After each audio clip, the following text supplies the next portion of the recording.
আগেই বলে দিচ্ছি এই রেসিপিটা শুধুমাত্র পেটুক ভাত পাগল মানুষদের জন্য, কারণ এই রেসিপিটা রান্না করলে 2-3 প্লেট ভাত যে কেউ খেয়ে ফেলতে পারবে। লাউ পাতা কুমড়া পাতার ভিতরে চেপা শুটকির ভর্তা দিয়ে অনেকেই খেয়ে থাকেন, কিন্তু বেশিরভাগ মানুষ শুটকি মাছ খেতে পারেন না, পছন্দ করেন না। আবার অনেক এলাকার মানুষ তো শুটকি মাছ 2 চোখে দেখতে পারে না।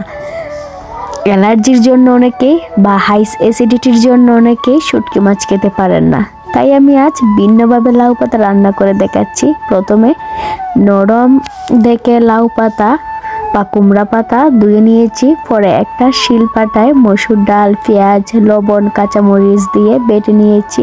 আপনারা চাইলে এতে হলুদের গুঁড়া, মরিচের গুঁড়া অ্যাড করতে পারেন। আমি এত মশলা পছন্দ করি না, তাই এগুলো দেইনি। সাথে 3টা কাঁটাওয়ালা মাছ নিয়েছি। বড়ার সাথে এই মাছটা দিয়েও কোফতা বানাবো। এটার নাম কি জানাবেন? এই মাছগুলোর নাম আমি জানি না।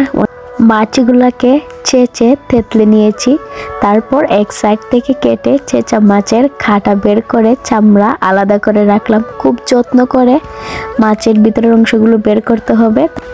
দেন মাছের তেতলা চেঁচা অংশগুলোকে বের করে এতে দিয়ে দিলাম পেঁয়াজ, আদা, রসুন, লবণ দিয়ে আরেকবার বেটে নিয়েছি। খুব মিহি করে বেটেছি যাতে কোনো কাঁটা না থাকে। কাঁটাওয়ালা মাছ কিন্তু খেতে অনেক বেশি মজা থাকে। এই মাছটার নাম আপনারা কমেন্টে জানিয়ে দেবেন মাছটার নাম কি। দেন আমি মিহি করে বাটা মাছের এই ফুডটা মাছের ভিতরে ঢুকিয়ে সেম মাছের মতো করে নিয়েছি। আবার লাউ পাতার মধ্যে আমার তৈরি করা ডালের পেস্টটা চামচের সাহায্যে শুটকির বড়ার মতন লাগিয়ে নিলাম। আরও দিয়ে দিলাম একটা লাউয়ের ফুল কিন্তু খেতে অনেক বেশি ভালো লাগে।